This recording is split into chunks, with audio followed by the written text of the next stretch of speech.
Started. Okay. Recording in progress. Welcome everybody to our monthly meeting, Board of Directors meeting for Silicon Valley Clean Energy. Thank you to everybody who's here in person and remotely.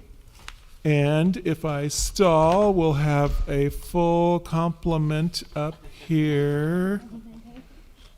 But anyway, let me go ahead and call the order, and then let's do a roll call. Thank you. I will begin to my left here with alternate Director Carruthers. Present. Director Scozola. Here. Mohan. Here. Chua. Here. Abe Koga. Here. Chair Tyson. Here. Vice Chair Walia. Here. Director Lee. Present. Director Meadows. Present. Alternate Director Srinivasan. Here. Thank you. Joining us virtually, Director Hilton. Here. Director Rennie. Here. Thank you. And I will note that Director Makachuk is currently absent, but we do have a quorum of our board. Very good. Thank you. Let's move on to the next item, which is public comments on items not on the agenda. So that is opportunity for public to comment on items not on the agenda, and you see some restrictions to that. Do we have any people, any public in the house that wish to speak? Seeing none, do we have any online? We do not. In that case, we'll move straight on to the consent calendar, and you have a number of items in front of you. And let me see. Do we do it in which order do we do it now? Do we do the public comment first, or do we let's do it that way. Public comment on items on the consent. I do not see any in the room, and None not in online. the room. And so then, do we have any comments from the directors? In that case, then may I have a motion? So moved. Second. Thank you. Any further discussion? I don't see any. And so let's have a roll call vote.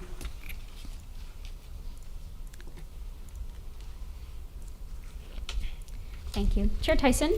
Yes. Vice Chair Walia. Aye. Director Scozola. Aye. Mohan. Aye. Meadows. Aye. Chua. Aye. Carruthers. Aye. Abe Koga. Aye. Srinivasan. Lee. Aye. Hilton. Aye. Rennie. Aye. Thank you, and that motion carries with Director Makachuk absent. Great. Thank you, everybody. We'll move straight on to the regular.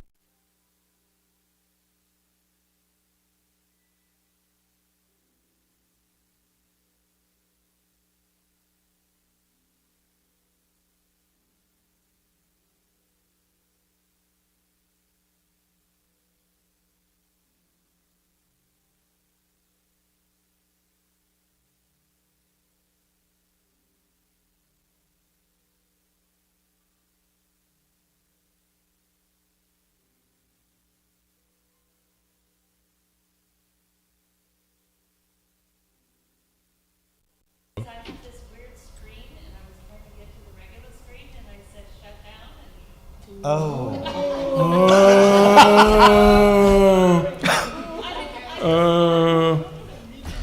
We're okay. I think it's come back. It's come back. Okay. She gets credit for she gets credit for honesty. And Director Lee, can I appoint you kind of keep an eye on things to your left there? All right.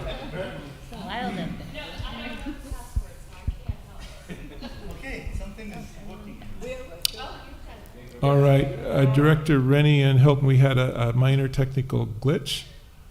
And I think we're ready for the CEO report now. Okay. Okay. I'm happy to make the CEO report. I just want to make a comment about innovation and continuous learning. That's what we just saw right now. It's experimentation, so I love it. Okay. So as far as my report, I wanted to talk about staff a little bit. We have our all-hands retreat tomorrow and the day after. So we have quite a few staff who are here already. We'll all be meeting tomorrow at SVCE, Thursday. And then on Friday, we're going to be in Milpitas at the community center. That's where we're going to spend all day. Fantastic. Yeah, we're going to have a barbecue lunch there, so please join us. I also wanted to introduce a couple of new employees. One's not here today, Joey Landy, so I'll introduce him at the next meeting. Let me take, Andrea, is he on? Oh, no, No, he's not here today. But we do have in person, we have a very special employee. Her name's Colleen McCamey. And as she comes up to introduce herself, let me say that she started with us as a climate fellow, and then Pam hired her as a full-time employee in marketing communications, superstar there. And then she wanted to do something bigger and better, so she went to grad school, and Pam was really the architect of creating something for her. So she's back with us. Super happy to have Colleen back, so hand it to Colleen to reintroduce herself. Yeah, great, thank you. And good evening, Chair, Vice Chair, and Board of Directors. I'm excited to be part of the SVCE team as an Associate Data Scientist on the team working on programs. And I am a self-proclaimed energy nerd, really passionate about climate, creativity, and community. And I look forward to contributing to SVCE's mission and the decarbonization of our community through a data lens now with SVCE, and continuing to learn and grow with the team. Most recently, I completed a Master's of Environmental Data Science, where I dove into the best practices and applications of data science, and for my capstone, looked at the optimal solar to wind ratios for retrofitting existing wind sites in the US with solar. And overall, I'm really excited to support data-driven insights here at SVCE that encourage action and amplify equitable solutions. So thank you for the introduction today. Welcome. Thank you, Colleen. I'd also like to announce a few promotions that we have at SVCE. Benna Chang is now promoted to be the Director of Government and Legislative Affairs. She'll continue to report to me. We have Pamela Leonard, who is I think employee number 3, is now Deputy Director of Marketing and Communications. She will be continue to report to Adam, but also have a dotted line to me, especially as we are gearing up on our programs, and there's a lot more marketing support that's needed. So her group is going to expand, and she's going to be leading in that area. So Pam will be Deputy Director. And Nick Zanato, who's also been with us for a long time, is our IT manager, amazing man of multiple hats. He basically does he helps on the onboarding, contract management, benefits administration, in addition to taking us to a different level on cybersecurity posture and helping us with threat mitigation. So he is now promoted to Senior Manager of IT and Administrative Services. So we're very happy to recognize the 3 of them. So with that, I'm going to change subjects. I wanted to invite up Justin Zagunis and Jess Cornejo. I want them to give you a short presentation. Justin's going to be talking about something on the consent calendar and the CEO report on how we are communicating about programs. So Justin, over to you. Great, thanks Girish. And good evening, directors. Good to see you all. As Girish said, we just wanted to give a quick sort of reminder / update on where you can find information on our programs. So the reminder piece of that is that we do have a programs report in every month's CEO report. So that's something you can always go and find. It's got a handful of infographics, some highlights. For example, we highlight the Future Fit Homes program, which is our rebate program for electrifying appliances. You can see that we've paid out in the past 6 to 9 months, $450,000 in rebates across about 160 projects. And then we have another 1.4 million currently reserved for about 350 projects. On top of that, it's got some breakdowns showing different technology applications we've received and when we've received them. So you can see kind of interesting splits between heat pump HVAC, heat pump water heaters, panel upgrades, pre-wiring. And you can also see that we've seen a really big increase over the past quarter, or the April to June quarter, largely driven by increased kind of marketing and just getting the word out. So it's all really exciting stuff, and I encourage you all to take a look at that. We also, the update part of this is we also, in the consent calendar, every quarter have a quarterly report, which is kind of a slightly bigger version of that, in that it lists all of our active programs and provides kind of a text update on what happened last quarter and what's coming up next quarter, as well as a glossary defining, hey, here are what these programs are. So all resources that you can take a look at. I think it's really interesting, and we're working to kind of update and improve both of those to get yet more information kind of in the packet on a regular basis and in front of you. So keep an eye out for that. I also wanted to give a plug that on our website, we do have a really wonderful page now that has the list of all active programs. And so that's got, for residents can go look at it, businesses can go look at it, you can filter, it's got all kinds of great tools. So go there, take a look at it. You can click on links to the specific programs where they also explain in more detail what those programs are. So it's really great, a lot of information out there. Finally, if you are really interested in programs and you want to talk even more about them, please reach out to me. We would love to talk with you about it. If you want to talk about the portfolio, a specific program, an idea, that's what we're here for. We love talking about this stuff, so please feel free to reach out. With that, I'm going to pass it to Jess Cornejo, who's a senior program specialist on my team, and she's going to give an update on one more program. It's a very exciting update. Jess. Hi, good evening, board. So nice to see you in person. As Justin mentioned, my name is Jess Cornejo, and I am the Senior Program Specialist at SVCE. Today, I will be briefly introducing our contractor training program.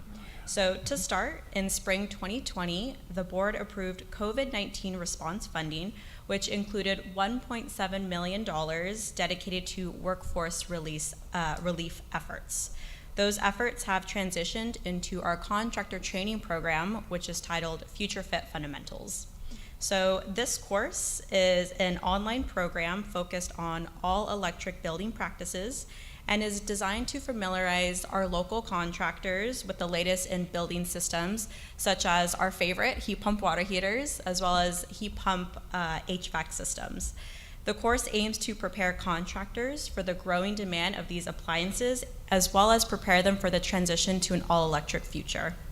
While the program has had some challenges, the team has continuously pivoted and adapted to improve the program, and I'm very excited to tell you all that we recently just hit 100 contractor completions in our course.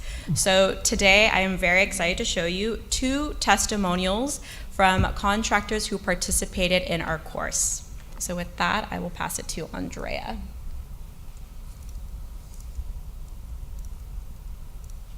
We are general contractor. We used to install a little bit of everything, but after I learned from the course and I have more knowledge, we try to make it all clean energy appliances. My name is Johnny Kim, and my business name is JK General Construction Incorporation. I learned from the program about heat pump water heater and heat pump AC, and I improved myself a lot. So I have recommended to some of my contractor friends, and they are very interested. Most of my customers, they like electric appliances better than gas appliances. Most of them tell me that they like to switch to clean energy just because of the environment. And I think this is very good for them because electric is clean and make them feel more comfortable.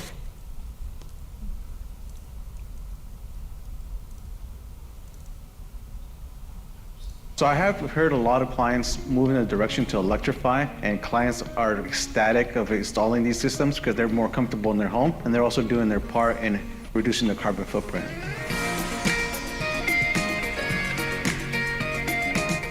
My name is Roberto Moya. I'm a comfort advisor with Air Care Heating and Cooling. After taking the Future Fit Fundamental course, I definitely learned a lot from where heat pumps came from, where they're going, and how to reduce the carbon footprint for the future. So yeah, we're installing this 80-gallon water heater. We're gonna pull the electrical from the main. You can see it on the pictures right there. So I definitely enjoyed the Future Fit course. It was easy to navigate and do it at my own leisure and really easy to understand. What is the website again? It's Silicon Valley Clean Energy. So that's part of the actual training right there. I recommended the Future Fit course to some of my coworkers. Actually, I put it on the bulletin board because it helps drive out more business, know more ways to electrify, and to help reduce the carbon footprint. I've definitely seen a demand for electrifying and getting away from gas because of what they search online or what they've heard from other people. And so they're very ecstatic and they're doing whatever it takes to electrify.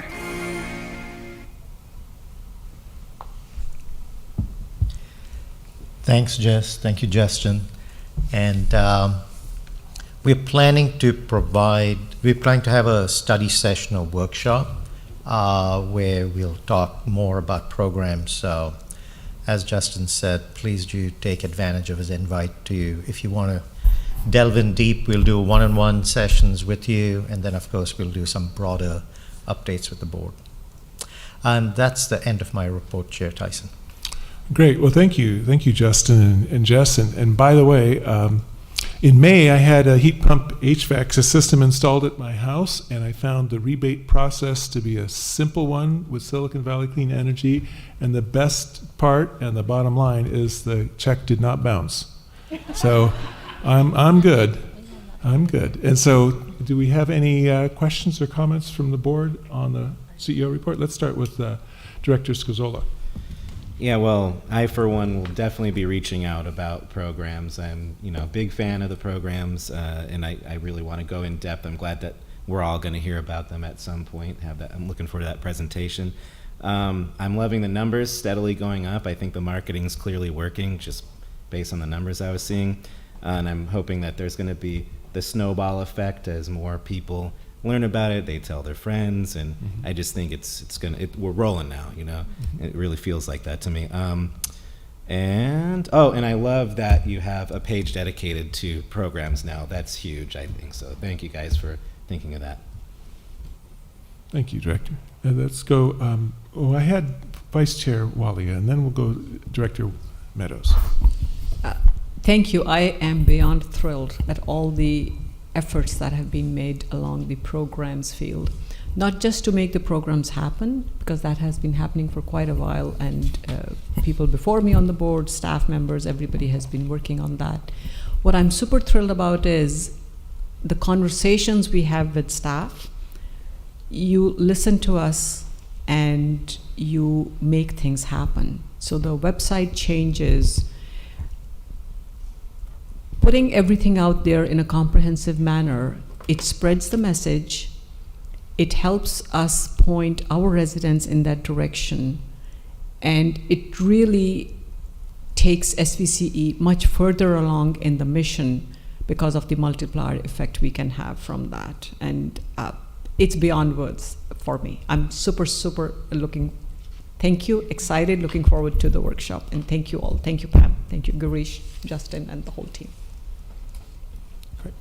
Director Meadows? Yeah, thank you. This is exciting and interesting.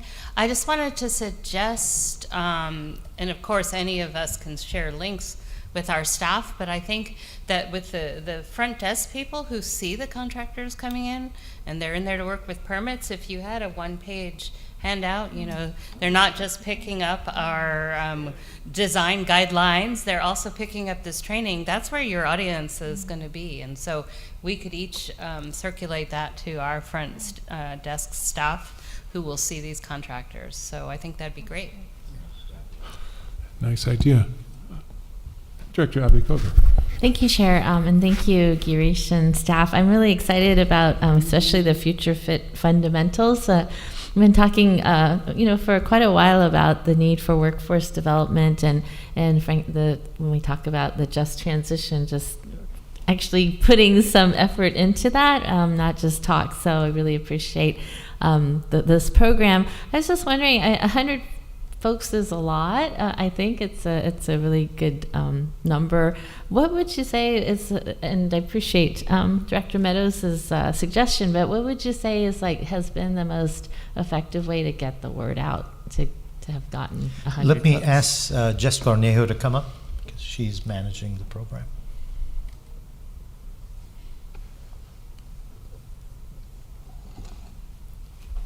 Hi, good great question. So the most effective outreach method so far has been direct postcards to the contractor's business. So all contractors, their information is public information available on the California State Licensing Board.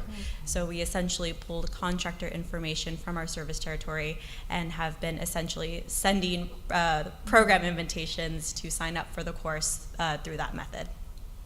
Then is the 100 folks in our service area, or are there outside of? So we open up the course to all contractors in Santa Clara County, and Okay. so contractors in San Jose, Santa Clara, and Palo Alto are eligible.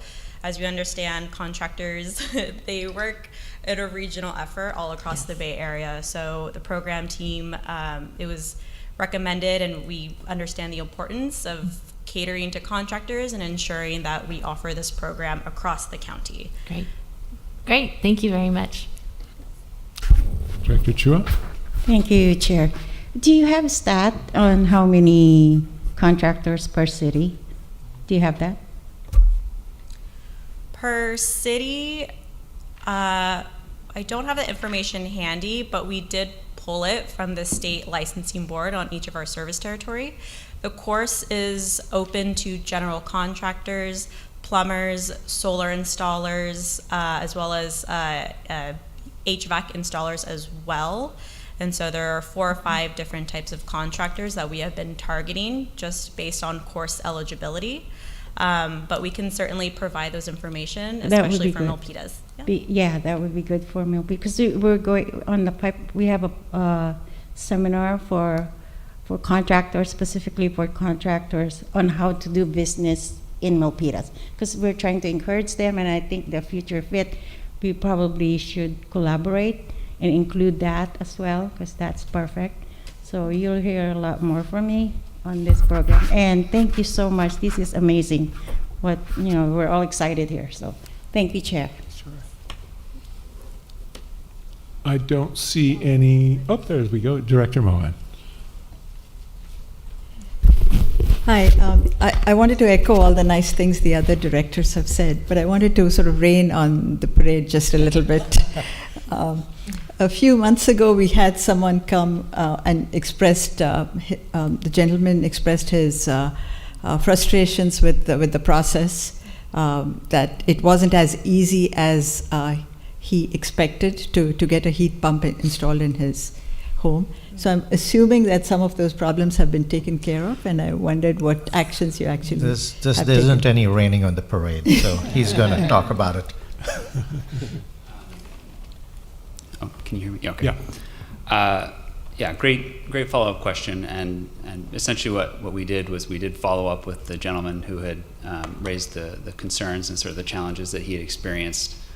Talked with him through it, and we made some adjustments to the program so that we do now allow retroactive applications up to, I think, 30 days after you complete the project, so that if there is a true emergency replacement happening, that person, they don't need to be thinking about the application process during just trying to get a water heater installed. And so we've made that change so that customers can do that. We still kept the pre-application, the reservation process as an option, because a lot of contractors and customers we've heard do like to be able to reserve the money ahead of time and make sure it'll be there, but we wanted to open up this other pathway.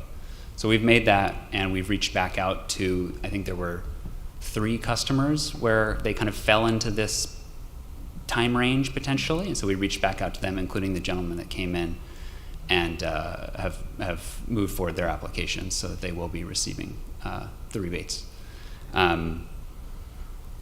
Yeah, so we look for this feedback, we try to make changes, and then we try to, act on it. So that's what we did with this one. Great. Thank you very much. Yeah. Thank you, Justin. And now I think that's all of the director's comments. And so, ladies, do we have any comments from the floor? From the public? Oh. Yeah, I should have said, I meant to say one other thing, which is... Go ahead. And if you look at as I mentioned, the monthly board report, or in the CEO's report and that monthly programs update with the infographics, there is a lot of information on the total volume of applications. Mm-hmm. So you can see, we've had, I think it's about 500, I guess, projects that we've approved, and out of that, again, I think it was like 3 that fell into this category of someone who kind of found out about the rebates afterwards. And so we did go back after them, but it is a very small percentage in terms of the actual volume of projects that we're seeing. Thanks, sorry. All right, thank you, Justin. Oh, Go ahead. Chair, I have one question. This is like, if not to you, Justin, to Chair Tyson. Because we sit on the board, is there a legal issue of us getting a rebate?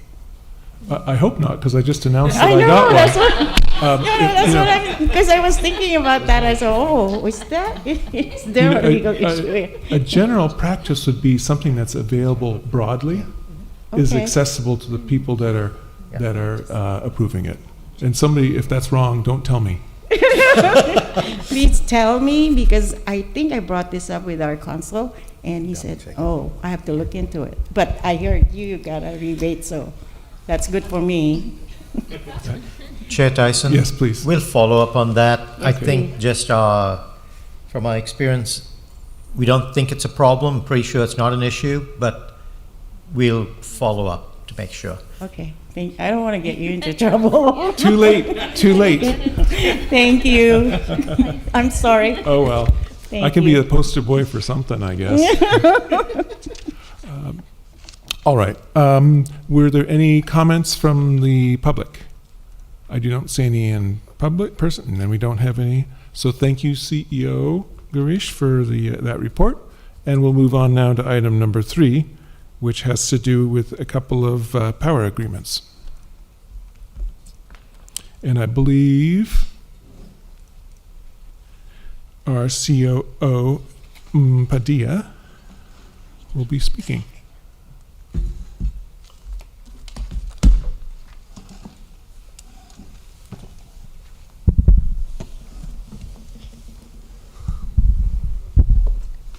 Make sure this is on. Can you hear good. me? Yeah. All right.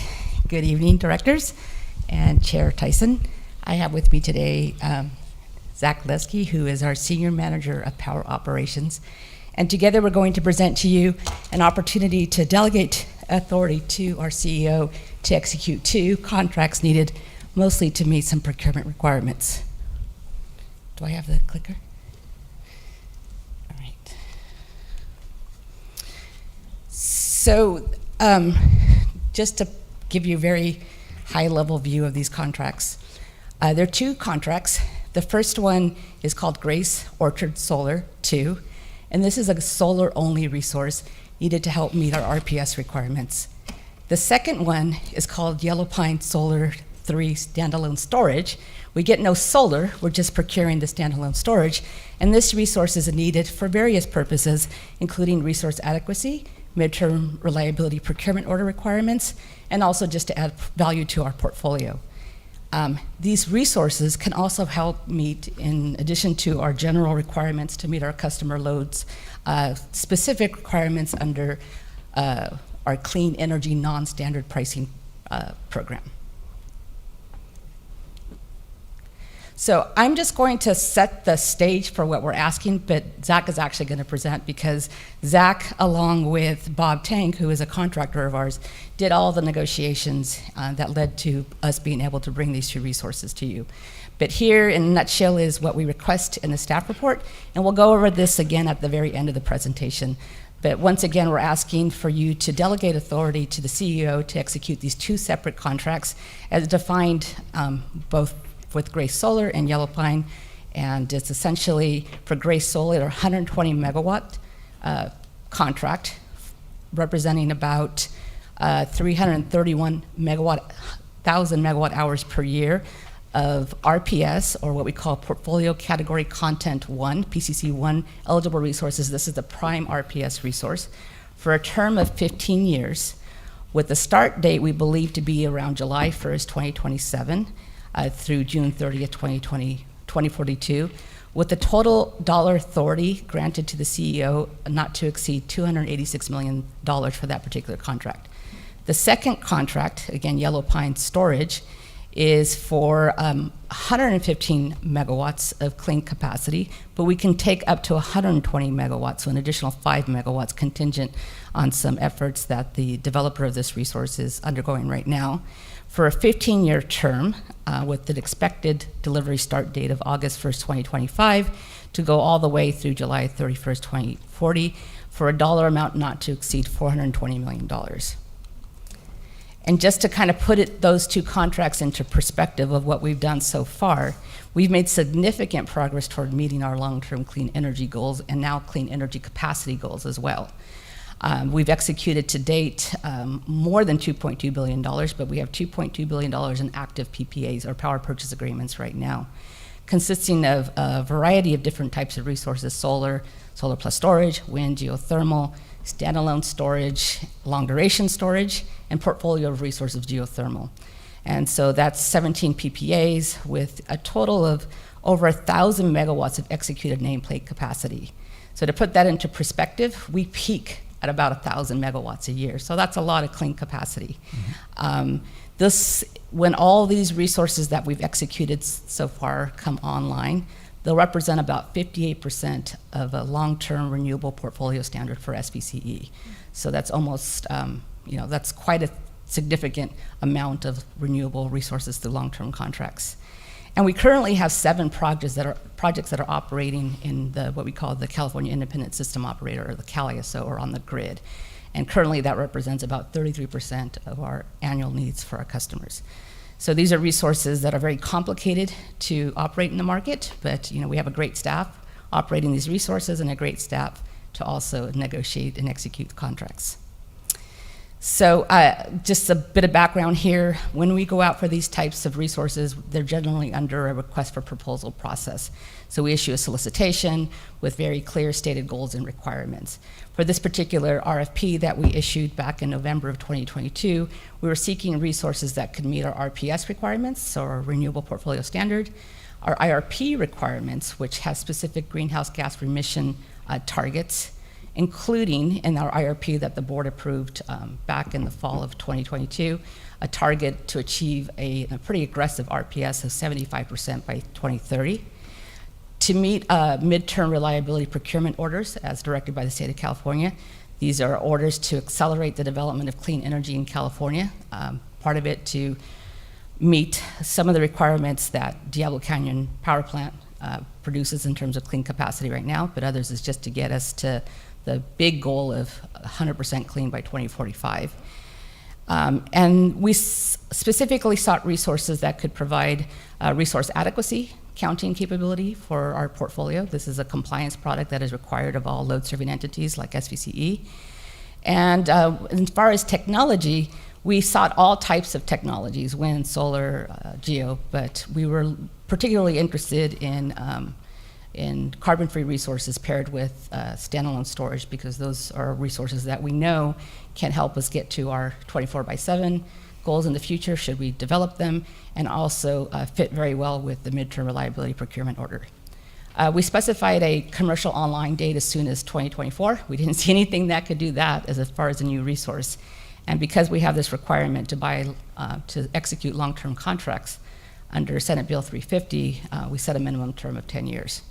So we issued the RFP in November of 2022. We got, not our typical amount of responses, but we got some responses. And we evaluated them and scored and ranked them and then ultimately shortlisted them. And these 2 resources are a result of that effort. And these are the only 2 resources that we're bringing to you as a result of the November 22 RFP. So at this point, I'm going to pass it over to Zach to describe a little more detail about the projects themselves, how they meet our different requirements and goals, and then ultimately our recommendation to you. Great. Thank you, and good evening, everyone. Okay, so starting with Grace Solar. So this is a project that is developed by NextEra Energy, Inc. 120 megawatt resource, over 331,000 megawatt hours a year of energy. It's located in Riverside County. 15-year contract that'll be coming online expected in the middle of 2027. And this is a fixed price contract where we pay a certain price for all all the energy produced by the resource, and there's no price escalators over time. And so it meets about 8 to 9% of our retail sales targets, and it's a clean resource, which helps our IRP targets, getting to 75% by 2030, and also our 100% annual clean energy goals, and ultimately our long-term mandates by the CPUC to get to 100% by 2045. And being a 15-year contract, it counts for the long-term requirements for RPS.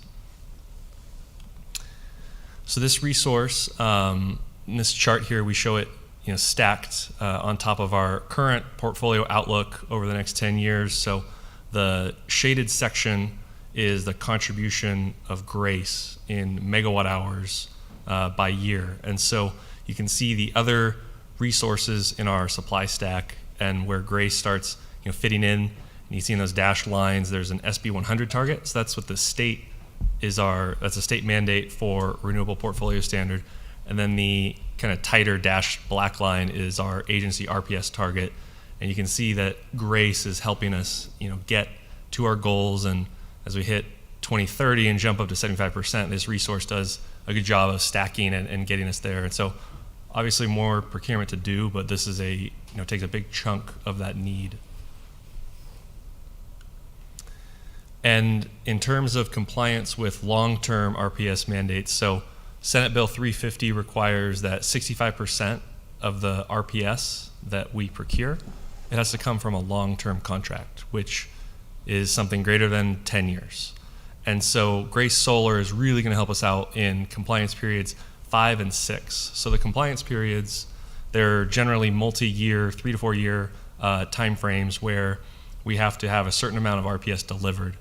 And so if we look at this table, and if we focus down on row 5, you can see that's the RPS that we're projecting in each of these compliance periods. So currently in CP4, compliance period 4, we're showing 30.7% RPS. Then in compliance period 5 and 6, you see with GRACE, we're getting up to 66%, over 66%, and that position relative to the state mandate, we are going to be significantly above the state targets, over 33% above in CP5, 29% in compliance period 6. So this resource, it has a lot of value when it comes to meeting these targets, and ultimately our even higher agency targets. All right. Shifting now to the storage resource. So Yellow Pine 3 storage, also developed by NextEra. It's currently we're looking at 115 megawatts of 4-hour lithium-ion standalone storage that could be adjusted up to 120 megawatts before the contract delivery term starts. And so we will be getting from it resource adequacy, midterm reliability, capacity, and the ability to shift energy and arbitrage. So to be able to charge in the middle of the day when there's excess energy and discharge in the evening peak when there's a greater need. This project is located in Nevada, Clark County, Nevada. It's actually a neighbor of Yellow Pine 1, which is a project that we signed and actually just started operation in late July. And so this project is in the pipeline to be built, be coming online in the middle of 2025, and it is also a fixed price structure, and this is a fixed capacity price. So with batteries, we're paying for the size of the battery times a fixed dollar amount per month, and then we get all the rights to use it. And so some of the things this does for us. So in terms of MTR, we have the CPUC is given us a procurement order, and this will help meet those needs between 85 to 88 megawatts, depending on how it's counted and when we apply it towards our obligations. And then resource adequacy, so ongoing through the delivery term, it provides resource adequacy, which is something that all load-serving entities need to have. Energy arbitrage, as discussed, and the kind of bigger picture things is it is reducing our overall emissions in the evening peak hours as we get towards more of these 24/7 type goals and thinking, and it supports our decarbonization and electrification efforts as SVCE grows. So on this slide, so we're looking at energy and RA capacity. So energy, we think of like the flow, so the megawatt hours that are produced by these resources, and capacity, we think of the nameplate, the installed, how big are these resources. So Grace and Yellow Pine, they contribute in different ways. Grace is going to provide us with additional energy that's going to flow. And so that's in that second column of the table, energy source as a percent of total retail sales. And the third row down, solar. With Grace Solar, we're projected in 2028 to be at 47.8% of our energy will be coming from solar. And Grace, it provides about 8 to 9%. So it's getting us from high 30s to the high 40s in terms of how much solar is part of our portfolio. Then when we look at Yellow Pine 3, it's providing us capacity. And you can see on the far right column, capacity is a source of our total RA requirements. So resource adequacy, we have certain requirements set by the CPUC, and we're able to fill it with different resources, but not all resources are treated equally. Some have greater contributions than others. So like solar, we see almost nearly 50% of our energy will be coming from solar, but RA, it's about 1%. It's a big kind of contrast. And so we look down at towards the bottom of the table, battery storage with Yellow Pine 3, we're showing we're going to be about 42% of our RA needs are going to be met by battery storage. Yellow Pine is going to add 10%. So we go from low 30s to low 40s in terms of that. And the big thing to take away here is that natural gas RA only line is what we're taking away from. Is as we add these clean resources to our portfolio, we're reducing our dependence on these natural gas RA only contracts. All right, and so in summary, so Grace Solar contributes 8 to 9% of our RPS eligible energy on an annual basis, helps us meet all of our clean goals and our state mandates, reduces greenhouse gas emissions. In Yellow Pine 3, it provides us clean capacity, 88 megawatts going towards midterm reliability, 115 megawatts of resource adequacy that we'll see how that shaped out over the coming years. Energy arbitrage value, shifting energy on the grid, and ultimately reducing grid GHG emissions. So coming back to the request, as you see here, we're asking you to authorize the CEO to execute these 2 separate NextEra agreements for the procurement of renewable solar energy and standalone storage capacity in substantial form, and any necessary ancillary agreements and documents as follows. And that's Grace Orchard Solar 2 and Yellow Pine Solar 3. I think, that's all we have. Thank you very much. That's certainly a very impressive pair of projects. And let's see if we have questions from the directors.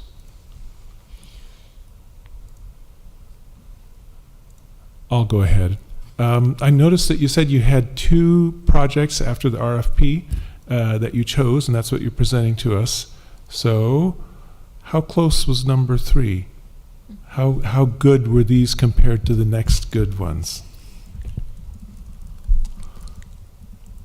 That's a really good question, and I'd have to come back to you because I'd have to go back. I'm not going to try to pretend to remember what number 3 looked like, but typically we score them based on, we have an evaluation rubric, and cost and value definitely come in very high on that rubric. So I would imagine that we didn't pick it because at that point we didn't need it, because these 2 resources are quite big. But I can get back to you on that. Okay, thank you. That's fine. And by the way, I have 2 questions, and that was the easy one. These are both projects that we've negotiated ourselves with the suppliers. Is there any advantage or thought process about coordinating with other CCAs to do joint projects with other larger entities? Was there, or RFPs jointly? Was that part of this process? Could it have been? Not for this particular RFP. So we've done a lot of joint procurement. You know, we did, I think, 12 or 13 contracts through Central Coast Community Energy. So our first 3 big solicitations that we issued in 2017, 2018, and 2019 were done with 3CE or Central Coast, and we've had a really good set of resources, contracts, and a very effective process with them. And then we, you know, collectively with some other CCAs formed this super JPA called California Community Power, CC Power. Mm-hmm. And we also executed 4 contracts through that process, and again, got some good resources, saved money and time by jointly doing this, and we'll operate those resources together as well. For this particular one, we were looking for specific stuff to meet an MTR compliance, as is every other CCA in California. And so in order, and we had gone out just before that, not too long before that, with a joint solicitation with Sonoma Clean Power, Peninsula Clean Energy, and Central Coast Community Energy, and we procured 1 resource out of that process. But we got to the point where we were like, okay, our need is very specific for this compliance requirement, and also to support this green, this custom product that we have, the green pricing product. And so we felt it just made much more sense from an administrative standpoint to go to do this one by ourselves. We're at that point where we're not building the portfolio anymore, we're just trying to fill the edges. And so when you go to do joint procurement with other entities, sometimes you have to share resources. We didn't want to share this time. All right. Well, your answer, I found it to be very clear. Thank you. Do we have any other questions? I do not see any from the board. Oh, we do, Director Lee. Thank you very much. Great presentation. So looking at these 2, basically, they serve for different needs. One is to cover the storage issue, which would help us wean ourselves off of the storage from natural gas. So that's absolutely exciting. And then the other one is regarding the solar proportion. That's pretty significant. So those seems to be the 2 main goals that will be accomplished by this. But in addition, obviously, this will also give us additional reliability moving forward. That's the part, because when you look at the red part on that lower chart, what Grace is supposed to add, I mean, even though we don't have the red, we will still meet the minimum standard. Of course, that's not what we try to do, and certainly that is something that would be helpful for us moving forward. One thing I do notice at first is, I guess right now we're relying a lot on hydro, and that hydro number is going to drop very significantly moving in the next 4 years. I think we had that discussion before, but refresh my memory, what that was, what we were giving up on that one in the future. Sure. In the future. Maybe if we can put the slide back up, the one with the stacked chart, we can illustrate our need there. But yes, we have a 100% clean goal at SVCE, and we meet that through a combination of what we call renewable portfolio standard, or RPS resources, like the ones that we brought tonight. But we also can meet it with carbon-free resources that are non-RPS eligible, such as large hydro, and nuclear is a carbon-free resource. And so all that white space that you see above the shaded area or the colored area, that's all energy that we have not procured, that we need to procure to get to the 100% clean goal that we have, the top line. And so we have some midterm, short to midterm hydro contracts that we've signed with hydro providers in the Northwest. We have a really small contract, but it's a long-term contract that's coming up in 2025 with the Western Area Power Administration for a share of what they call Central Valley Project, which is some hydro resources through the Central Valley. But that's only going to provide a very small amount of what we need. We need to go out and find some other resources to get to 100%. And that's not an easy task right now. Everybody is, because of SB 100, everybody needs to get to 100% clean by 2045. Right. And so we have been relying in the last few years on allocations that we get through PG&E, because PG&E owns a large portfolio of hydro and nuclear, and they have been allocating that to load-serving entities, and they will, I believe, for the hydro, give us an allocation in 2024. We haven't confirmed that yet, but we understand that that's what they have indicated to the CPUC that they're going to do. We don't know what's going to happen to nuclear, and we are one of the CCAs that took the nuclear allocation. That's all kind of tied up in that whole legislative bill that came out with respect to extending nuclear for another few years. So we could meet 100% of our needs through RPS resources, whether they're long-term or short-term. If we don't find the carbon-free and we want to stick to our 100% goal, then we'll have to do it through short-term RPS resources, which quite frankly are very expensive right now. So that is something that we continue to look at, and we continue to try to get resources under 2, 3, 5-year contracts. But every year we'll have to evaluate our ability to get to that 100% clean and balance it against our need to be affordable as well. I see that the nuclear here is kind of sunset at 2024. The applicant is supposed to end on 2025, and the expected bill, if they were to pass, is supposed to extend it for at least 5 to 10 years. So if that were the case, would our blue, instead of going down, would just become the same amount all the way through to future years? Yeah, that's what we're hoping will happen, but it's all up to, it's still being decided. One path could be that they continue to give us the allocations, and then those of us who want it will continue to count it in our portfolio. Or another path is that they could take the value, the costs or the benefit of it, and add it to what's called the power cost and difference adjuster. Historically, they have not done that because they find zero value in the adder for nuclear because everybody doesn't want it. So another way that they can do it is they can make it a state resource, socialize the capacity and the carbon-free benefits. And so we would all, every load-serving entity in the state, not just the ones that are in PG&E's area, would get an allocation through some kind of mechanism where it would allocate it to us. And I think the third alternative is likely going to be the case. So we'll still have some blue, but it will be reduced than what it is right now. Exactly. Got it. And the last one, I think, is a bit of a dumb question, but with our customers installing solar panels, from time to time they have too much solar and they actually go back to the grid, right? Do we able to earn those solar coming back, or all those go straight to PG&E? Well, it goes to the grid. So what essentially does is it reduces our load during certain hours of the day. Correct. So we have to buy less. But the actual attributes of it are owned by the customer who has the solar on the roof. We have no ability to count those attributes towards any of our requirements. I mean, yeah, I understand that, but what I'm saying is when those comes back to grid, is those energy being generated, would that be something that we are going to, besides benefit from it, are we able to claim that those are the solar coming from? Because obviously it's coming from them, and it's going to be from solar, it's not from any other sources. No, we don't get to count that. We don't get to count those? No. Okay. All right, thank you, that's all I have. Thank you, Director. Go ahead, Director Scozola.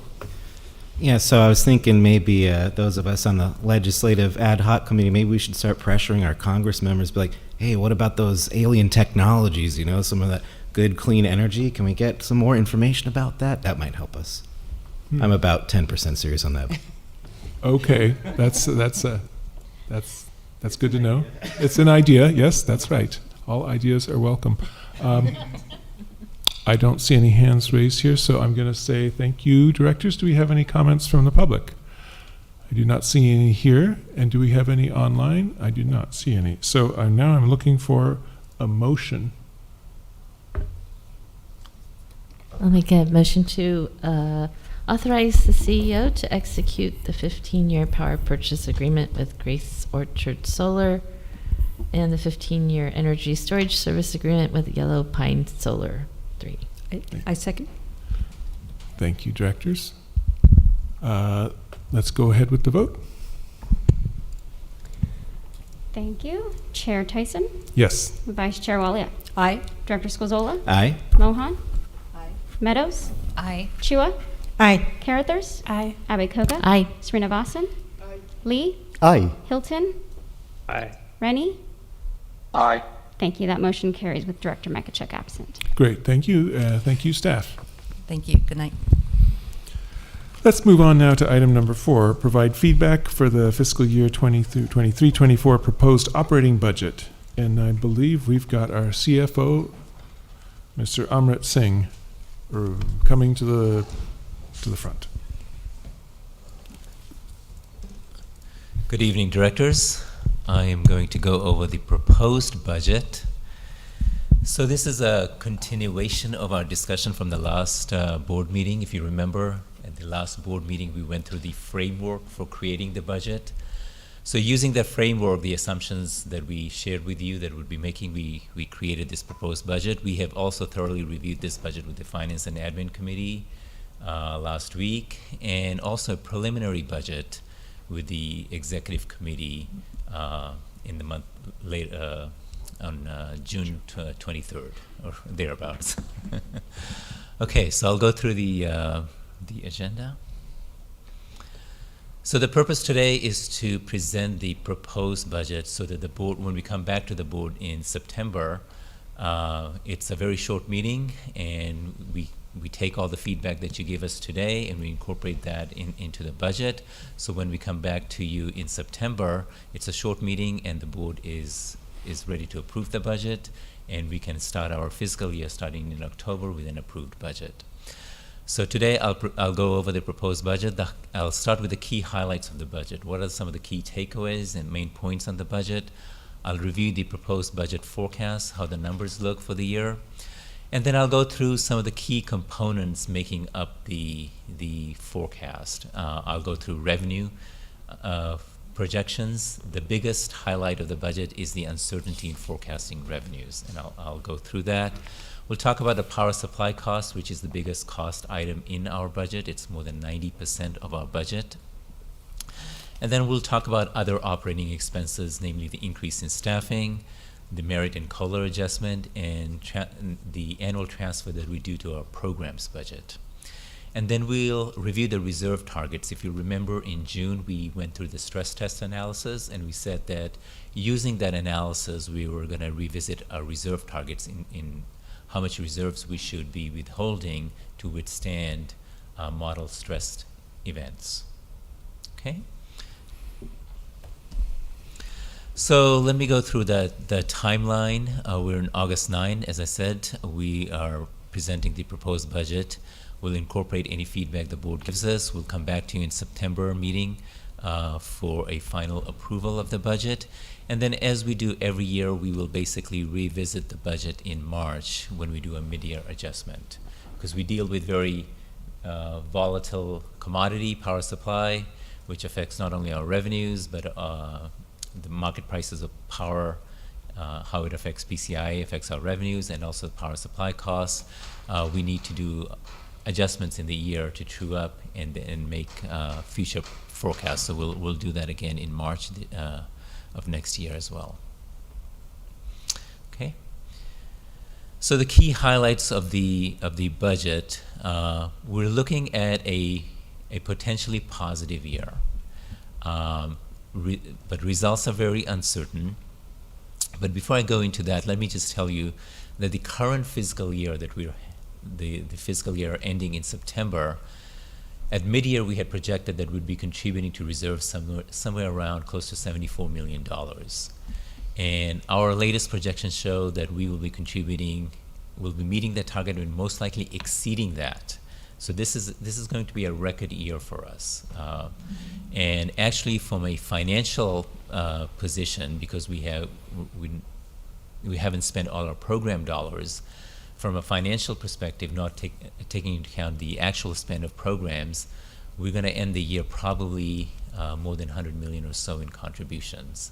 That's what it looks like. So this is one of our record year. So keep that in mind as you look at the next year. So next year, as I said, the key thing when I show you the numbers in the next slide, you'll see the revenues have come down $84 million compared to the current fiscal year as we adjusted the budget in March. The main reason for the drop in revenues is basically the volatility in energy prices. If you remember, the key component, one of the key components affecting our revenues is PCIA. When prices come down, PCIA goes up, and that's what's been happening. Since March of this year, energy prices have been coming down, and that leads us to projecting that PCIA next year is going to go down, and PG&E's rates are going to go down. And the way we set our revenues is we provide a rate at a discount to PG&E taking into account the PCIA. So when PCIA goes up, PG&E's rates come down, what we can charge our customers is less, and that's what's happening. Just to show you the volatility in the energy market, had we done this projection in March for next fiscal year, we would have forecasted revenues of more than 140 million than what we're showing right now. That just shows you a few months how volatile these energy prices are and how the numbers and projections can change. Now, one thing that's leading me to say that our projection is conservative in the way we've developed our budget this year. And the reason for that is that, as Monica mentioned, there's high RA and RPS prices right now. We have reflected those high RA and RPS prices in our power cost projections. But those same high RA and RPS prices should also bring down PCIA. We have not accounted the full impact of that in the PCIA, and the reason being is, unlike energy prices, which are traded on a forward transparent market, there's not a transparent price discovery mechanism for RA and RPS prices.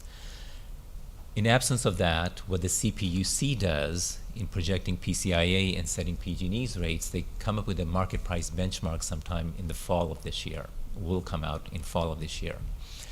And what they basically do is ask load-serving entities, what have you transacted to your RA and RPS prices for delivery in 2024?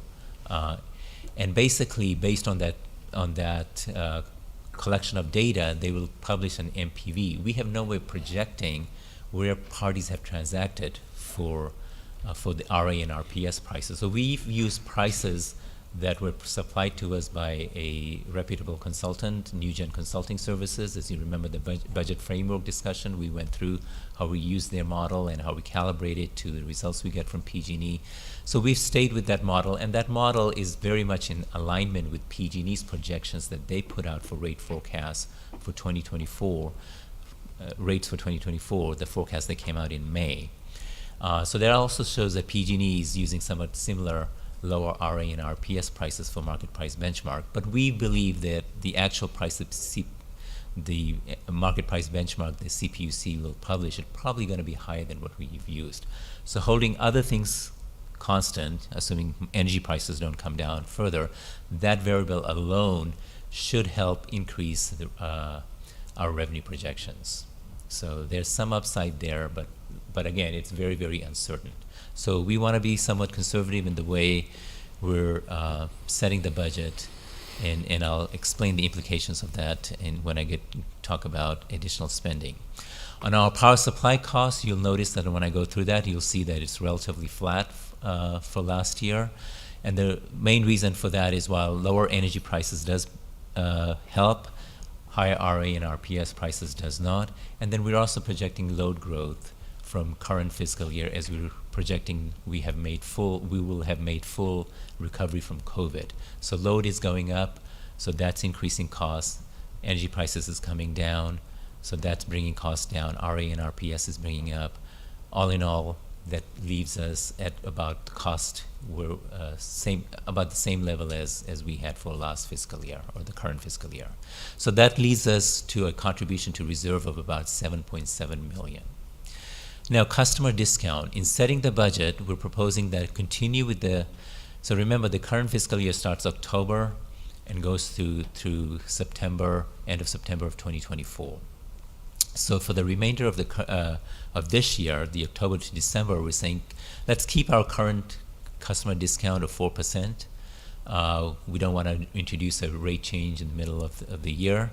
But for the rest of the fiscal year, for setting the budget, let's assume a 1% discount for all customers and an additional 1% transferred into dollar bill credits for our low-income customers. So this is an additional 1% on top of the 1% that all other customers would get. So this translates to about $3.14 million translated to bill credits for low-income customers, which is about $870 a month if we were to spread that out over 12 months. So in essence, they will be getting close to 12% discount. Okay, so again, this is primarily for setting the budget. And if you remember from the June discussion we had, we said let's revisit the actual rate. As we did last year, when there's more certainty on PG&E's rate. So we propose that we will come back to the board around fall, around November, October, most likely November, December timeframe, when we'll have more insights into what the PG&E's rates will be, what PCIA will be, and what CPUC is likely to adopt for those rates at their last meeting for the year in December. So based on that information, we're saying let's then make any additional adjustment for either customer spending or any additional spending we want to set aside for programs. Coming to bullet point number 3 on programs. Programs are very well funded right now. The need right now is for additional staffing to actually deploy the programs and the initiatives we have. So we don't need any additional funding. That's not going to slow the staff in its effort. But over the long time, over the coming years, we definitely will need more funding in our program. So that's something to keep in mind as we get good years, that we do want to set aside additional money for programs. The other big change we're asking for 9 full-time positions. Initially, we were thinking of we would need 12, but we went back and fine-tuned the numbers. We think 9 is what we need, and I'll go through this in detail when I go through the other slides. And the other cost increase is primarily related to employee compensation and cost of living adjustment, where cost of living adjustments were budgeted about 4.5% and a 3% merit. This is an average rate that's at the CEO's discretion on how it will be applied to each individual employee. That takes into account a number of factors, looking at where the pay is relative to market being one, along with performance, obviously. Okay, so those are the key takeaways. Now I'm just going to go through some high-level details in each of these elements. And then when we go to September, you'll have all this information to approve the budget. So we'll go to the next slide. So here's how the numbers look like. You'll see the big, you see the projections at the bottom, contribution to reserve of $7.7 million. You can see the biggest change relative to the current fiscal year is the drop in revenue, and that's for the reasons I explained. You can see the power supply cost is close to what it is at the current fiscal year. And you see we're transferring about $11 million, which includes about $2.2 million in nuclear cost allocation savings that we're making from taking nuclear allocations from PG&E. We're directing the savings to our programs. So that's an additional $11 million that we'll be adding to our programs fund. Okay. And we'll go to the next. So here's basically a comparison of how our margins, or the rate we charge our customers, look relative to current rates. Currently, this is system average rates. Each customer's rates are different based on the tariff they're on, or rate schedule. So you can see there's a big drop of about 27% in our rate, and that's due to the PCIA going up and PG&E's rates coming down. In the middle, you can see the ERA forecast. Again, this is the forecast that PG&E put out in May, and that number you can see is very high. Had we had that, we would be looking at very, very high revenues. We'd have had a win-win scenario where our rates, our margin would be higher, and the rates realized by our customers would have been lower because of the negative PCIA. But that's not the case anymore, because PG&E's data, they made the projections using prices as of March, and if you remember, I said the prices from March have come down significantly, and that leads us to our current projection. Okay. Power supply costs, I kind of covered this information. You can see each elements of the moving pieces here laid out. Some go up, some come down. Again, the energy prices, the drop in energy prices is bringing it down, but increase in RPS, RA is increasing it, and the growth in load also increases it. And adding the pluses and minuses, we end up too close to where we were for the current fiscal year. Go to the next slide. On the operating expenses, this is now laying down the breakdown in more detail. The personnel costs, is going up by 4 million. Of that, the biggest increase is the 9 additional positions, and I'll go through that in detail in the next slide. And then basically accounting for a vacancy rate of 5%,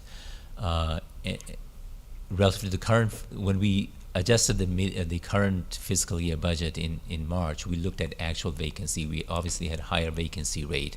So now basically annualizing the vacancy to expected 5% raises the cost of by about 1.5 million relative to current budget.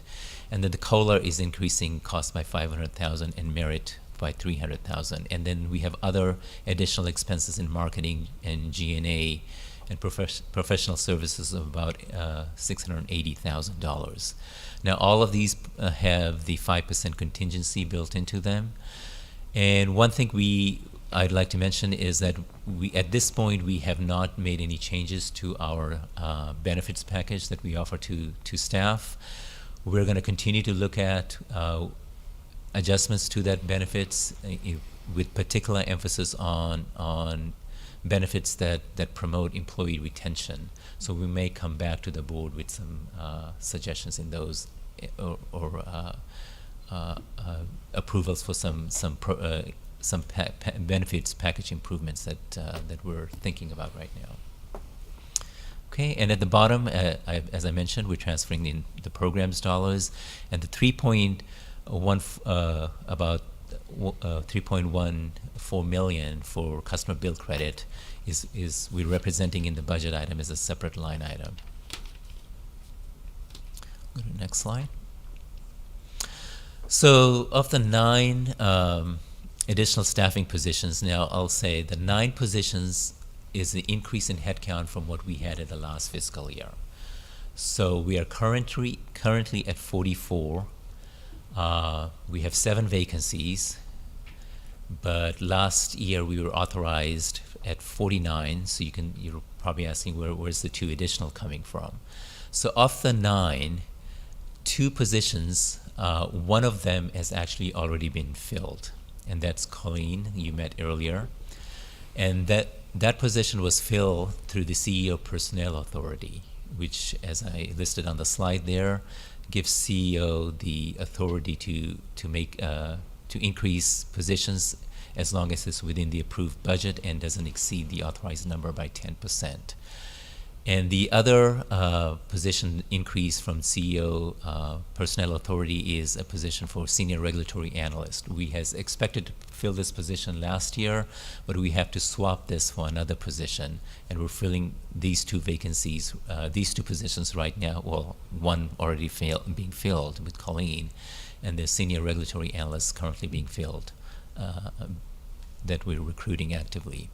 So that leaves us with the 7 additional that we're asking in this budget. And if you look at the bulk, the biggest increase is related to programs. We're asking for 3 marketing specialists. What we need in our programs, we have a lot of program and a lot of initiatives that Justin and Jessica went through some of them, but we need the staff to basically market these programs to our communities. So 3 of the increase is in the marketing area. 1 is in program design and implementation. And then we have 3 headcounts that we need in Monica's team. As I said, 1 is a Senior Regulatory Analyst position that we are actively recruiting under CEO Personnel Authority. 1 is a data engineer. So we have a lot of operational data. As our PPAs have come online, we have a lot of operational data. We have a lot of data that we get through from the CAISO in the settlements area. And we're implementing, if you remember the Business Process Optimization Initiative, the BPO, we're implementing systems and processes that requires a lot of data integration. So we need 1 data engineer. And then we're also asking for 1 management admin analyst for the group. This is a large group with a lot of coordination activities that are needed within the team and across the team. So we need one headcount for that. And then in the finance and admin area, we're asking for 1 senior financial analyst to basically support the organization with budgeting, accounting, and financial analysis. So that's the highlight of the 9 position. Again, 7 that we're seeking additional approval for, 2 that were within the CEO's personnel authority that we're filling. Go to the next slide. Okay, so now on the reserve targets. So if you remember the stress test analysis, we did the stress test analysis. We look at, if you remember the whole program, we have an enterprise risk management framework. We look at all the risk drivers that can adversely affect the organization. Then we construct plausible, extreme but plausible scenarios that can have adverse impact on the organization. And we can, and biggest one is price volatility. As I mentioned to you in this revenue projections, if we were doing revenue projections in March, I had a forecast of 140 million higher. And you can see how quickly prices coming down can change that projection. Same thing can happen going forward. So the stress test basically modeled that the biggest, one of the biggest financial risks we're facing is the price coming down, increasing PCIA, lowering PG&E rates, and basically reducing our rates we can charge our customer. And then there's a regulatory risk of provider of last resort, where through that CPUC proceeding, they can tie up a significant amount of our capital or our liquidity. So if that stress scenario were to happen, as we discussed at the last board meeting, we want to basically be in a position that we can withstand the stress scenario and still be where we will have a large draw of reserves, but we want to be able to withstand it such that we're still left with 120 days of cash on hand for the next 2 fiscal years and 90 days looking at a 5-year planning horizon. So when we run the analysis, the stress test analysis basically said the target number should change from 285 days to 300 days. Now initially when we came up with this and we said, given the conservatism built into the forecast, we're okay if we stay with the current level of 285, and 285 and 300 is not that far off. But then what happened is we got a Moody's report. Moody's, as you know, we're glad to note that they increased our credit rating. And one of the biggest reasons they cited was a strong liquidity position, and they specifically mentioned the board action to increase our reserve targets to 285 days. And one of the factors they listed that can lead to future increase in credit rating is basically holding liquidity in excess of 300 days. So given that the stress test supports 300 days, we got this external data from Moody's of 300 days, we thought it would be prudent to move our reserve target to 300 days. And that's what we were recommending. We're recommending staying with the minimum and maximum where it is right now, but changing the goal target from 285 to 300 days of cash on hand. Okay? In this slide, I'm showing you, based on a 5-year forecast, which is attached in the appendix and also provided in the staff report, shows you how our reserve projections look like. We're looking to be in good financial position. We don't think we're going to hit the reserve target of 300 days, but again, there's a lot of uncertainty. You know, as prices move up and down, these numbers will go up and down. And that takes me to the last slide, which is the summary slide.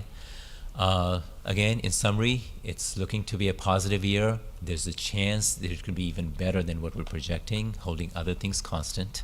Things can always change, for better or worse, but it could be better. But the biggest uncertainty is basically the volatility in energy prices, and also where the CPUC, how the CPUC is going to adjust PCIA and what market price benchmark they're going to come out with for PCIA and RPS prices. So we're recommending we keep the current discount of 4% for remainder of this year, and from January through September of next year, we budget a 1% with an additional 1% for in dollar bill credits towards our low income customers. This is for setting the budget. We will come back to the board later in the year when there's more certainty on PCIA and PG&E rates, and then we can make final rate adjustments then. We're asking the board to consider increasing the target reserve to from 285 to 300 days of cash on hand. So basically revising our reserves policy with this update. And if you remember, one thing when we talked about the budget framework, we said it's prudent to basically start looking at basically a building for SVCE as opposed to continuing to lease. Staff is proposing that we continue with that effort. We're not asking that we set aside money for that, but we're going to continue our efforts. And by not doing so, that's not going to slow us down. If we find any attractive opportunities, we will come back to the board. But we don't have to make the decision of setting aside funding. We can do that later. But the effort is going to continue. We still have plenty of time in our current lease, which expires in September of 2025. And as I mentioned on the programs, we don't need to make any decision on additional funding for now. But as our budget improves and as our financial picture improves, we do want to, at that point, revisit setting aside additional funding, because we know down the road we will be needing those funds. But not making that decision now does not have any incremental impact on our programs initiatives at this point. That's the overview. I'm happy to take any questions. Great, thank you, Amrit. That's quite an in-depth presentation. And you know, Andrea, I wonder if you could just keep his last slide up, I think, because it has his bottom line sort of suggestions. And we'll all note that we're not voting on a budget, we're just taking input to see, and these are the proposals from staff right here in front of you on those. So with that being said, Director Lee, would you like to say something? Thank you, Chair Tyson. Yeah, great report there. Thank you very much for the this big picture look. Nobody has a crystal ball of where the rate's going to be. I just want to make sure I understand what we're doing regarding the rates for our customers, which of course is what everybody cares about. We've been voting, we voted to provide this 4% discount to our customers, and the current plan is to keep it as 4%. I just want to be clear, when this says budget of 1% for the rest of the fiscal year, it doesn't mean we will do 1%. It's just that on paper, we will use that 1% number. But we really would not know the actual rate until PG&E publishes its 2024 numbers, and that's really the most important number for us to know, because that determines our revenue, correct? Yeah, so we're going to keep the 4% through end of the current year. So October through December, which will be the new fiscal year, we're proposing let's keep the 4%. There's no reason to shock our customers with a rate change now, especially when we're having a good financial year this year. But for setting the budget for for the remainder of the fiscal year, which would be January 2024 through end of September 2024, let's budget the 1% for all customers and an additional 1% translated in dollar bill credits for low-income customers, and that's about $870 a month on average if we were to spread it over 12 months. We're saying in September approve the budget with those, but we will come back in later in the year. Mm-hmm. And we will actually make another recommendation. Either we'll say the picture is to stay with the 1%, or we'll say change it and we can do better. And we will come back basically with the information we will learn between now and then as to what PG&E's rates are likely to be starting January 2024.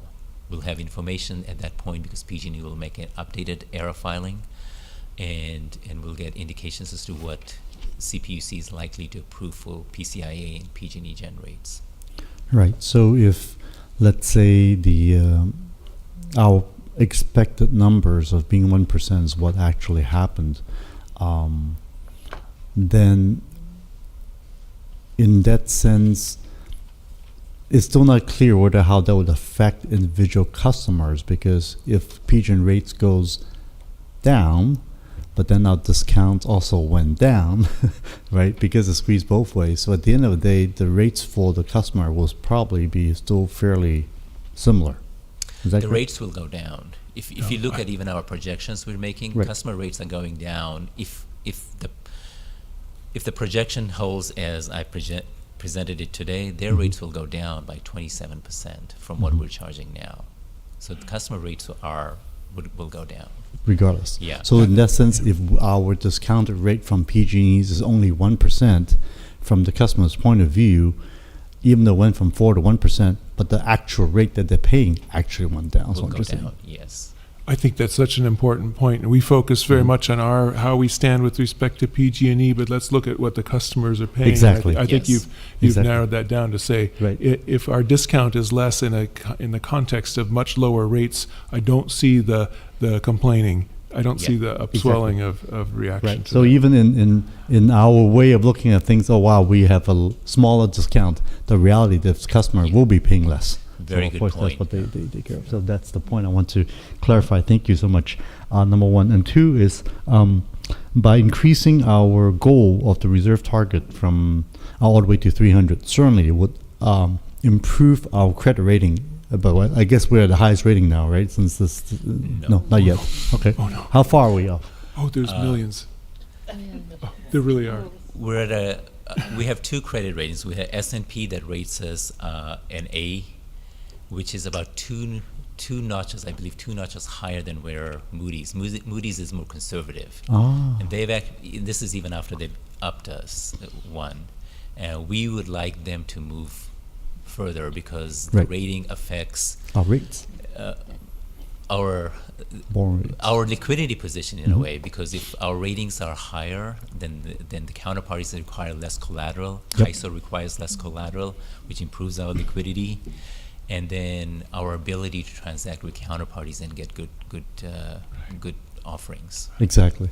Right. So because of that, by adding all the way to 300, this would potentially improve our rating. And If those, we were able to actually build our liquidity to that level, but even changing this signals to the rating agencies that our board is, values liquidity, understands the risks, and has prudent risk management financial practices. That's one of the key criteria they look at. great. And finally, you mentioned about the building fund, something that we've talked about planning. Someday we might consider buying our own buildings. As of now, we haven't really accrued any funds yet. We were planning. It's just planning at this point. There's nothing in that reserve or something like that, right? There's nothing right now. We were initially thinking when we did the budget framework discussion of setting aside $20 million. We decided to take that out because optically it was not going to look good. I would have shown you a negative number, even though that's not an expend. I would have shown you a transfer from the operating budget to a building fund. But it really, we can delay that decision later. It's not going to slow us down in looking at initiatives. And when we're ready, we will come back to the board and say, make that transfer the funds or and obviously the board will actually have to explicitly approve the building purchase, obviously. Right. But we can set aside, if numbers change later in the year, we can do it at that point or even at a later point Good. in time. And my final question is about the reserve funds that we're accruing. Since our interest rate is keep creeping up to close to 5% I could get on CD these days, we are getting that type of numbers, I hope. Yes, if you look at our treasurer report, you'll see a chart on investment, return on investment, that's very steep. And that's the reason. One is we changed our investment strategy. If you remember last October, the board approved new investment policy. By investing away from money market funds, we have improved our return on investment probably by 94% or so. Great. All right, that's all I have. Thank you. Thank you for those questions. Do we have any from this side? Director Chua? Thank you, Chair. I just have one quick question. I think I missed it. Right. What is the reason why PG&E's rate is going down, I think, tremendously, I think, from my point of view? I think I missed, you must have covered it, but. So if market prices come down, we are projecting PG&E's rates. We don't know really, and we use modeling to basically calibrate to results we get out of them, and it shows our modelings are pretty close in predicting them based on the data. One snapshot of data we got in May when they made the error filing. So the reason their rates will come down, if market prices generally come down, their cost of buying electricity will come down, so that will come down. And then the PCI... What would cost that? I'm sorry? What would cost that? What factor would cost that? If that energy prices are lower, their cost of purchasing electricity will come down. So their generation rate will come down. That's one impact. Could you be more specific and say Yeah. natural gas prices have been volatile and that's driving electric rates? Could you say that? Yes, Okay. natural gas prices have been volatile, and overall energy prices have been coming down in the last few months for delivery of energy in 2024. So that's bringing the projection down. The then, of reason course, why I'm asking, Anish, because they will ask me. I mean, Yeah. the residents will ask, oh, why is it going down? I mean, so I need to know the answer. Yeah, I absolutely. think I kind of got it, and thank you, Chair. Thank you. And this Thank is you very both. volatile, energy prices. Right now we're seeing prices coming down. Who knows? Something just disruptive happened in the market, prices could go up between now and when rates are set. But the trend seems to be So I can say, I don't know. There's a lot of uncertainty in energy prices. That's part of the reasons why we hold reserves. Yes. Because we have to have size our reserve to withstand this type of volatility. Okay, got it. Thank you. Thank you, Chair. Go ahead, Director Srinivasan. Turn it on. Can you hear me? Yeah. Now it's quick question on the PG&E. Didn't they go to a income-based rate change or something like that? How will that affect SVCE? So that's a good question. They have not gone to it. This is a proposal that they've made to the CPUC based on a legislative mandate to look at income graduated rates. So this is something that will be playing out at the CPUC, whether they, and we don't know how it's going to get approved at this point. But right now we're hoping that this is on the transmission and distribution side of the business and not on the generation rate, so it doesn't impact us. But it's not settled yet as to how that would be implemented. But that's a proposal at this point and has not been ruled by the CPUC.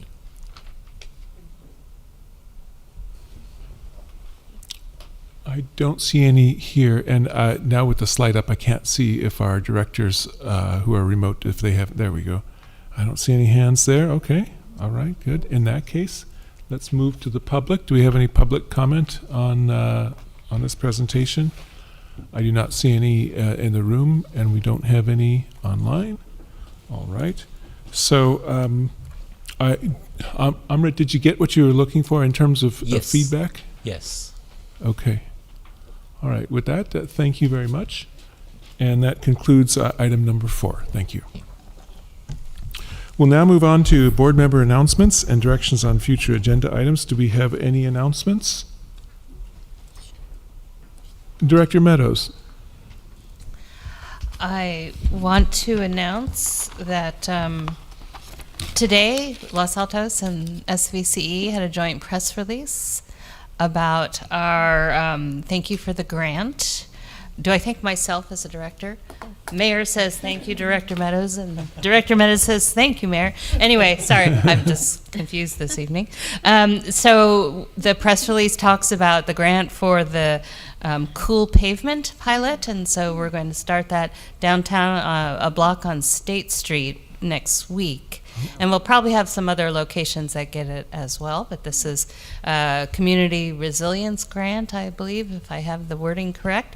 And so it'll be very exciting. I expect lots of people milling about in the street to see if they feel cooler. Okay. So thank you for that. All right. Thank you for that comment. Do we have any other announcements? I don't see any here. I don't see in the, oh, there we got a hand raised. Go ahead, Director Rennie. Thank you, Chair. It related to our mission of reducing greenhouse gases. The Fire Safe Council, whose job is to try to make areas safer from fires, which emit a lot of greenhouse gases when they get out of control. Just wanted to mention that the Fire Safe Council is having a fundraising event on October 10th, and it's going to be at the Mountain Winery. Planning's still kind of in progress, but hoping everybody would think about suggesting to their residents to attend the fundraiser to help support Fire Safe Council, which is aligned with our mission of reducing greenhouse gases. Great, thank you, Director Rennie. In another capacity, I work with them quite a bit, and they are a nonprofit. Any other announcements? I do not see any. With that, we are going to ask now, do we have any public comment on an upcoming closed session, which we're about to change to? I do not see any public comment in the room, and we don't have any online. With that, now we will adjourn to closed session. Thank you.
We're about to reconvene from closed session.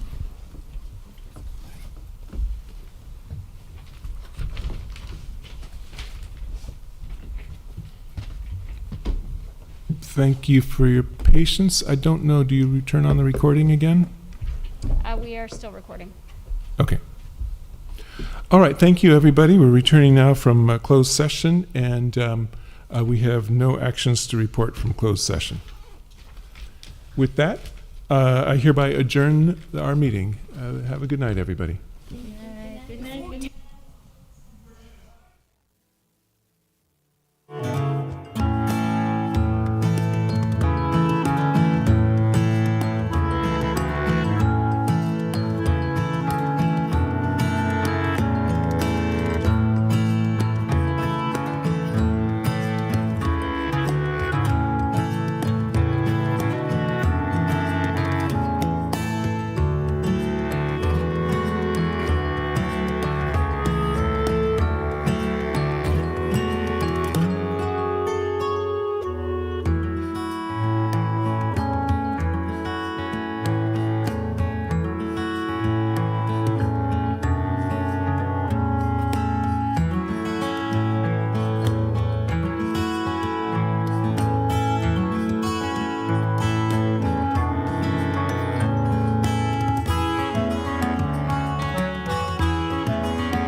Smile. Reliable sources say that chicken soup has found their way out of